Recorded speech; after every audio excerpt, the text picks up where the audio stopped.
Sunday morning back at my place. You could sleep late, I don't mind. Break some eggs, make a mixtape, and let it play like 20 times. I ain't got no money, but I got lots of time. So let's spend a little, live a little, cause every day the sun will rise. Wake up! All right, Komba, what up, everybody? Komba, what's up? Jaehan and Lucy. Welcome to the Terrace Up My Heart podcast, the second episode, but our first recap episode of the season. Tonight we will be covering week 25. The Girls Can't Do It. I still don't really get that title, but whatever, we'll get into it. The feel-good, upbeat intro you just heard to usher us in is once again brought to you by the amazing Run River North. It's called Wake Up, the acoustic version. I am your host, Jonathan Hernandez. My friends call me Jaehan, as Dan just did, and you can too. I am joined by my co-host, Lucy Lee. Lucy, how are you doing tonight? And as a mini icebreaker, what's one thing or establishment you miss because you're currently in quarantine, even though you previously said that your life hasn't changed that much? I'm doing well. I'm pretty hopped up on coffee because I made that Dalgona coffee thing that has been popping up everywhere. Yeah, I went out to buy instant coffee just for this. It's pretty good. It's pretty good. My life, I think I miss going to the movies. Yeah, I did that a lot, and we did that a lot together. And I think I was just getting in the groove of going by myself here. I have the AMC pass, so I guess it's still very isolating, but I think my last movie I watched on my own, like right before quarantine. I forget which movie it was though, but yeah. That would have been my answer as well. Very cool. Oh, nice. We are also joined by our other co-host, Daniel Che, 1/3 of the amazing Run River North. DJ, how are you doing tonight? And how's Quarantine Hair Watch 2020 for you? It seems like you just got a fresh new cut, but from here on out, do you cut your own hair? Does Sally do it for you? Are you eventually going to let it grow out? About a year ago, I figured I was at Target and I saw that clippers only cost $20, which is like how much a haircut costs. But guys have to cut their hair like once a month at least, you know? And so I figured, if I mess this up, I'll just go get it cut anyway. But so for like the last year, I've been able to cut my own hair and save a lot of money. So this kind of worked out. Very nice. I am thinking of doing that because my hair, this is a month in now, and I think 2 months in, my hair gets super nappy and thick, and that's thick with 2 C's. I don't know if hair can be thick like that, but I have the razor, but I only have 1 and 2 as the clippers. So I'm thinking of buying like a 10 or something like that, so you can just go. Yeah. So I might try that if I get desperate. So with that said, that is all of us, Jaehan, Lucy, DJ. And before we get started on the episode recap of tonight, week 25, please follow us on Twitter. Our handle is now @TerraceHeartPod. That made a lot more sense to me. @TerraceHeartPod. Our Instagram will be called @TerraceUpMyHeart. And also, please rate and review us 5 stars on iTunes and help us gain traction that way. Once we get enough reviews, we'll start reading them on air as different cast members. Okay, with that said, week 25, The Girls Can't Do It. Are you guys ready to get into this? Yes. Ready. Sweet. Okay, I'm going to give a quick recap, just like the basic lowdown of stuff, and then ask you guys how you felt about this episode. So week 24 for the US audience, it left off on that cliffhanger around Christmas time with Pepe talking to Haruka, and they went out on a beautiful fancy dinner. He gave her pink flowers, which I guess signified that it's progressing into potentially a relationship status. He confessed his feelings to her. And it left on that cliffhanger of Haruka about to give her response back to Pepe in 1F living room or something like that. So we cut back in week 25 to this latest episode, and essentially Haruka friendzones Pepe. Pepe takes it like a man, like the nice guy he is, talks to Rio afterwards in English to vent. Then we learn that Ruka is preparing to leave the house as well. He prepares a dinner for the crew, recreates his broccoli pasta, but with much more precision and actual culinary backing at this time. He also prepares a heartwarming speech for everyone in English and exits the house with Haruka. The rest of the episode, Pepe preps to have his first manga published in a magazine. Hana and Emika hash out their Rio beef, and then the remaining four go to watch Rio win MVP in some sort of all-star basketball game. And lastly, Pepe's big day comes, and he's able to see his manga published in a magazine at a convenience store, and he has this touching moment with this really cute grandma. So that's basically the gist of the episode. Before we get into the specifics, I wanted to ask everybody real quick, like, what was your overall sentiment coming out of the episode? Just your general feelings without any specifics. For me, I think this was like one of my favorite episodes of, I guess, the entire series, just because it was so endearing, inspirational in some senses, redemptive because of Ruka. And so for me, because of the Ruka thing and then the Pepe thing, him being dumped and then him turning back around and seeing his manga published, I was overwhelmed by the earnest wholesomeness that happened between several different characters. The camaraderie and chemistry really came out. So I just thought it was a beautiful episode overall. And if there was ever an episode that I would pick to, I guess, show someone who's never seen Terrace House, this would be like the quintessential Terrace House episode that I would show them, where at its best, Terrace House is about people coming together, picking one another up, redemption, et cetera, et cetera. So what about you guys? Let's start with you, Dan. That's a great way to put it. It had love. It had some sports action. It had people crying. It had redemption. So I think you're onto something there, Jan. Cool. Lucy, what about you? Yeah, I think as a whole, it had a lot of different plot lines that wrapped up or started or you could follow. It's a very good unwritten plot for it being not written. Just like a lot of things were moving along and going. So yeah, I agree. The redemption, I think, was a key word here. Yes. On both for both Pepe and Ruka. Mm-hmm. So. I agree.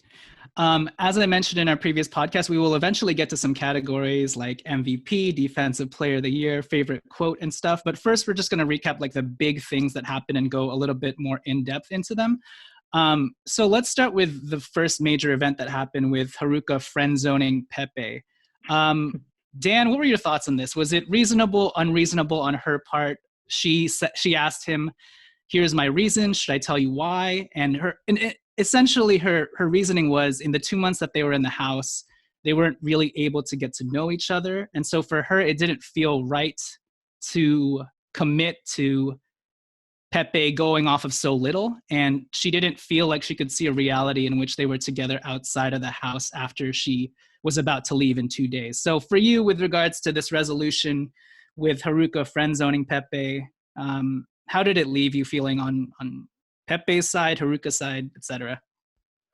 I thought it was fair. The adolescent version of me was totally rooting for this to happen because we've all been friend zoned before in life, and it just reminded me of that. So I was hoping it would happen, but it seems like if you read between the lines, Pepe was actually, as smooth as he is, or as not smooth as he claims to be, it seems like he was more interested in finishing his manga than pursuing a relationship with Haruka. So at first I was like, this isn't fair. She's just, stuck up and whatever. But I think his heart is with his manga. Lucy, what do you think? So I've watched this 3 times already, this episode. I still don't understand why she rejected him. Like, I think the reasons she gave were fine, they were valid, but in the recap of the episode when they were on that date, she actually said, "Oh, I like you too." Like, he said, "I like you," and she liked him. And so I don't know what changed behind the scenes between then and her thinking about it some more. Maybe it was the fact that they didn't get to spend time together, but I maybe I'm still adolescent me if Dan thinks adolescent him was rooting for him. I guess I'm still in the adolescent mindset that this could work, right? Like, I think maybe people overthink these things, and it should work. It should be able to work if they just gave it more time. Sure. I think I was on both your guys' side at the start, but when I heard her reason, I mean, her reasoning sounds logical, but you're right. It seemed like she liked him as well. Maybe she just put more thought into it, just in terms of when we're outside of the house, how much is this really going to last? And because it's only been 2 months, right? You're committing to a relationship in 2 months where you don't necessarily get to know that person as much as you'd like to. So, yeah, I'm a little torn on that part. Does anybody else have anything to say about just what happened afterwards, where Pepe kind of vents to Rio in English? I love that. The funniest part about this whole interaction was Rio just trying to show that he knows English, and he's like, "Yeah, you tried everything you could, man, everything you could." Yeah. I'm like, "All right, bro." So the basic gist of this conversation that I enjoyed was, and I guess the viewer can believe what they want to about Pepe, but Pepe really embodies this like prototypical nice guy persona where he's like, I know it seems like I'm a very smooth talker and that I get along well with women and I get all the girls that I want, but in reality, at the point where I'm supposed to clinch everything falls apart and I get friendzoned or I just have bad luck, et cetera, et cetera. Dan, what are your thoughts on, for me, it resonated so much with me personally, because this is my whole shtick where I can become friends with any girl.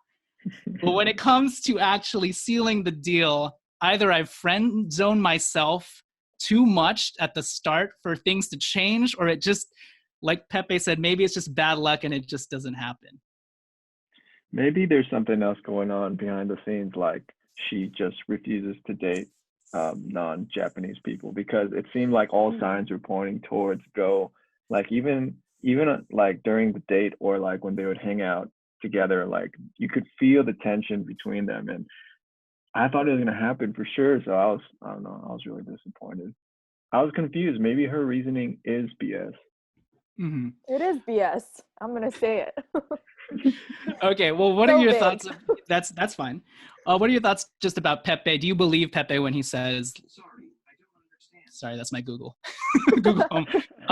Do you believe Pepe when he says, like, I actually don't get the girls a lot of the time?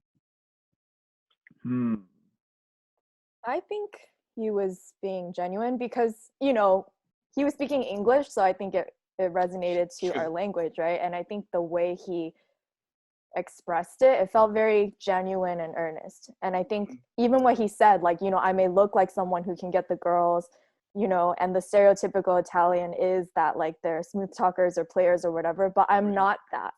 And I think, yeah, somehow he was genuine in his gripe. I agree. And I think also his profession is not stereotypical, right? He's like a manga artist. So in some senses, he's already a nerd in that sense. He just looks really good and he has great social people skills, right? And he also qualified things by saying, sometimes maybe it's just bad luck and this just keeps happening to me. It's not necessarily that, you know, I'm bad with women or whatever. Because I mean, I've been in instances where like the person I'm dating or even the person that I've been in a relationship with says, I feel like you should have been with this person, this person, this person. I'm like, that would be great if that was my reality, but it's not, you know? So in that sense, I can very much relate to Pepe. Okay, so the other big thing that happened, obviously, was the Ruka redemption, Carbroccoli. Oh man, this is so, I think this is the closest I've been to like crying in a Terrace House episode. And maybe I did cry, actually, I don't remember. But shortly after Pepe gets dumped, Ruka reveals to Haruka that he is going to leave Terrace House as well. And in the background, we see him, I think he took a cooking class.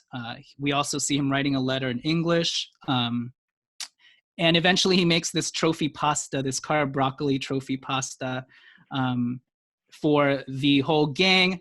And he goes up there afterwards and says a speech to them in English, a very heartwarming speech in English. And he talks about how he's been working on himself to make himself better.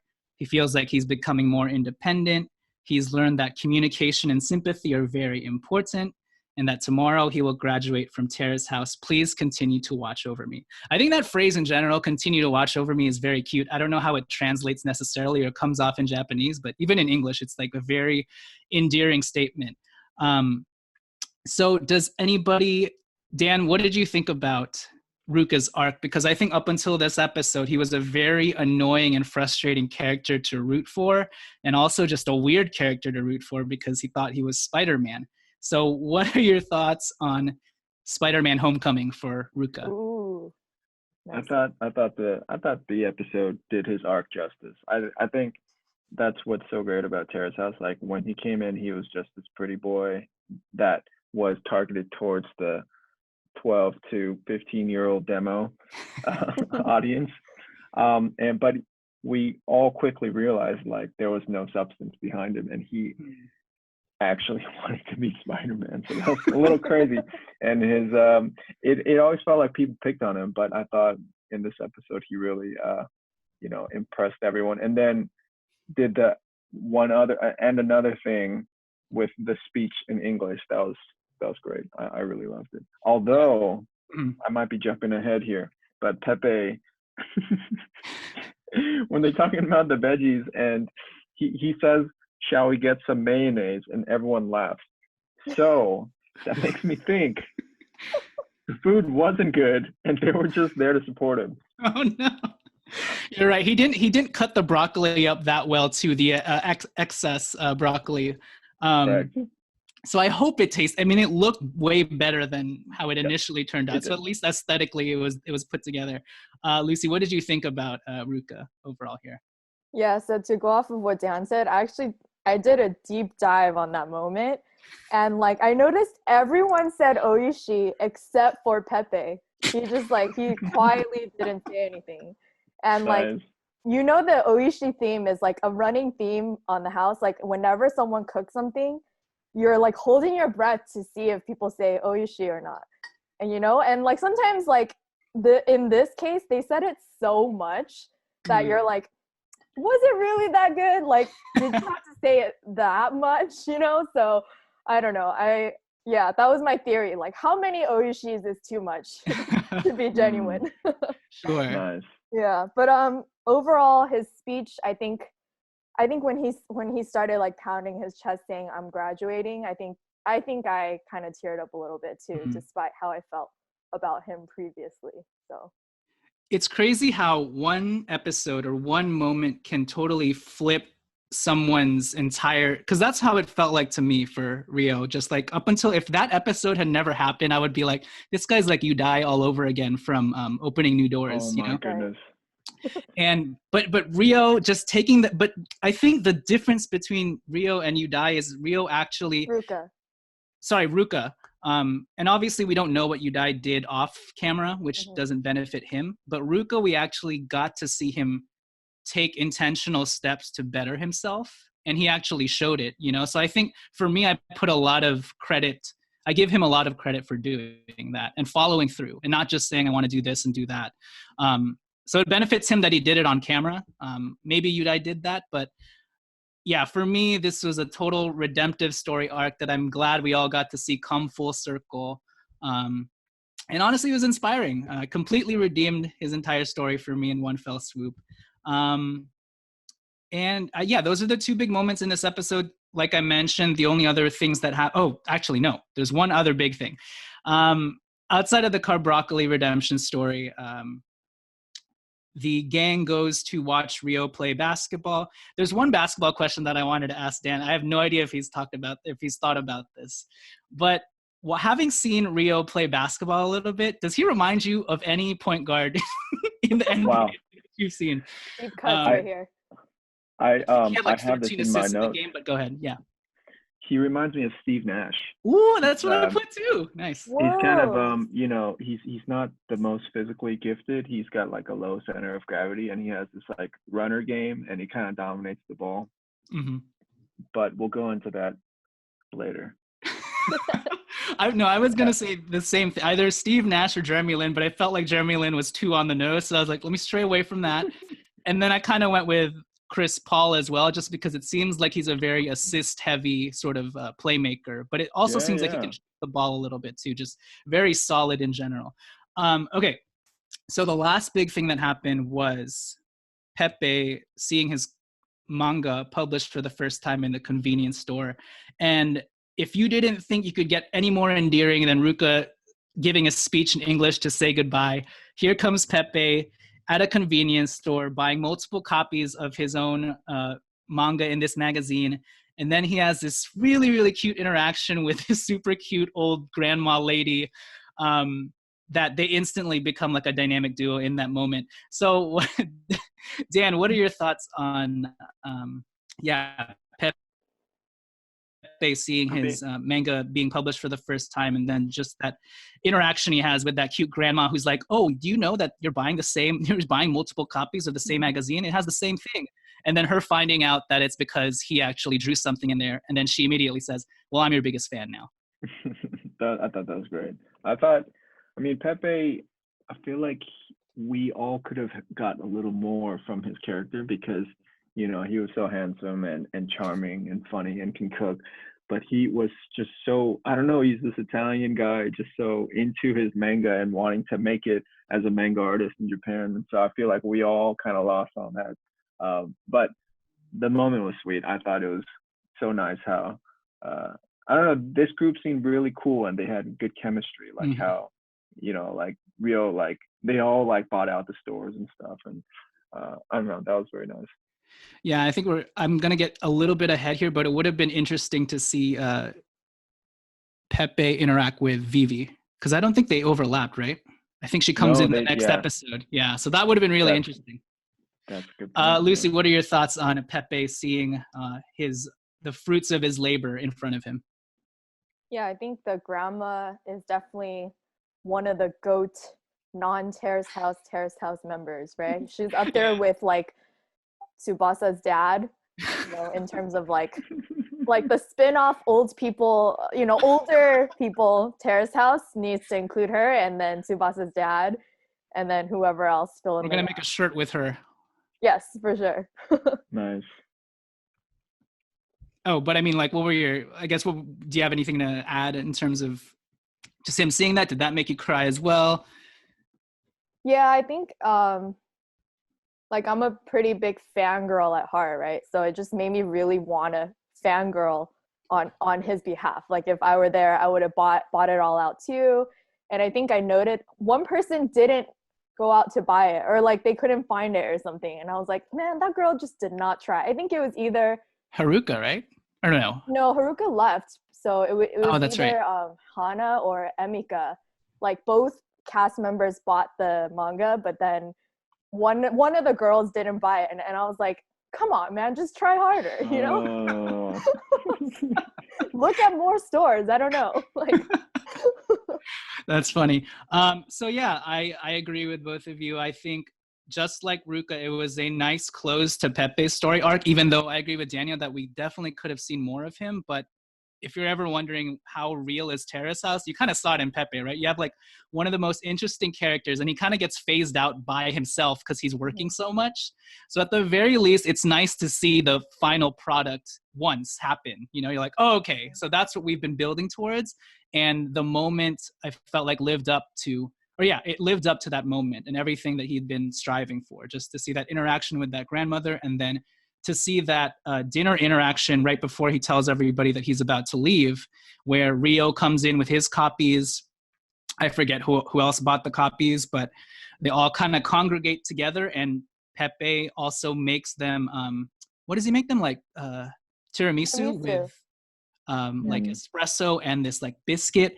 Dan, do you want to talk about how that combination and your thought on Pepe's final food goodbye to the people, since you're a coffee connoisseur as well? Yeah, I thought that just highlighted how good of a cook he was, and every time he made food, it just made me want to eat his food. I don't know, he seemed like he actually knew what he was doing, and that was evidence of that. How do you just make tiramisu with like this little cookie thing that comes out of it? That, I don't know, it just looks so good. I'm a fan of Pepe. Yeah, it was a perfect like Yeah, he wrapped it up perfectly for himself. And obviously we're sad to see Pepe go because he was one of the more charismatic and just like most well-liked cast members. And I felt like kind of just like Vivi, he kind of brought everybody together, right? Yeah. Okay, we're going to take it to break. When we return, we'll close this episode up with just going through like the categories really quick. With that said, here's the break. All right, we are back. First question I wanted to ask, let's go with Lucy for this question. Who is your, and maybe this is obvious, but who's your MVP of the episode? Yeah, I think it's gotta be Pepe. I think I was torn between Pepe and Ruka. They were both the stars, but ultimately he completed his arc, and the finished product that he presented was, you know, of higher quality than, let's say, maybe a broken English speech and maybe mediocre pasta. So I want to give Pepe the edge on this one. Yeah, I was torn between the two as well, but I think what pushed my answer towards Pepe is that a lot of Rio's redemption actually is due to Pepe and his encouragement, his mentorship, the way he helped him out, like even just giving him cooking tips. Like everything is kind of leading back to Pepe too. So whatever good you see in Rio is half, like, you know, not half, but, you know, very much pumped up by Pepe's friendship in all of that. Dan, do you have a different answer? Do you agree? No, I had that as well. Pepe is the man. Okay, this next category is going to be pretty self-explanatory, I think. Defensive player of the game. Was there a cock block? Somebody who killed the romantic mood? Somebody who personally rejected another person's advances? We'll all say it in 3. 1, 2, 3. Haruka. Ruka. All right, easy.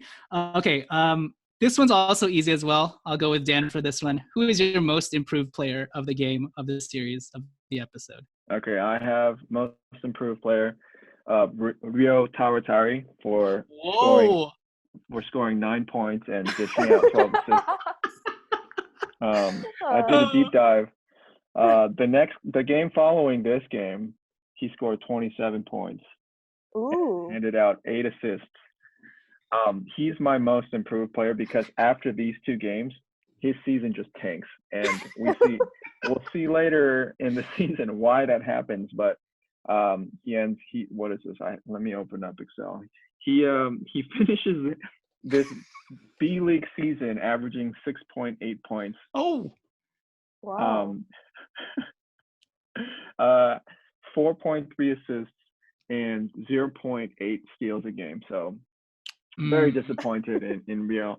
This was his most improved player phase of his season. So I got to give it to Rio. I like how you took that question very literally and brought it to basketball. And we're doing some retcon stuff going into the future, pushing it back here. Yes. Obviously, most improved player for me would be Ruka, just because we saw his progressive improvement up until this point, and it's very redemptive. And yeah, he's instantly become one of my more favorite characters because of how he's changed. Lucy, do you have a favorite quote of the episode? And please do it in Japanese. Just kidding. I can't do that. I'm trying to choose which one. I guess the quirky one that I like is from Ruka. He said, if I'd never been in this type of environment, I would have been an extremely weird adult. Yes. Yeah. I think it speaks to kind of, you know, he's sometimes clueless, but then also very self-aware. Like he has this dichotomy about him. Like I think he knows based on people talking to him or berating him or whatnot about stuff he should or shouldn't be doing. And then he's actively improving on it, but he knows he's not at the end yet. So this statement shows me that he is somewhat self-aware, you know, and I think he can only progress upward from here. For sure.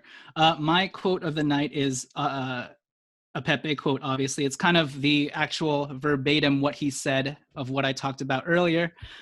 He said, I'm actually not that good with girls. I feel like I'm good at speaking with girls and getting to know girls pretty well. But the time when you have to make the move or the switch from friend to girlfriend, that's when I'm not good. Or maybe just not lucky. I can never get lucky. Every time I like some girl, I either get dumped or we're just friends. And oh man, this hits me so hard. I'm just like, oh my God.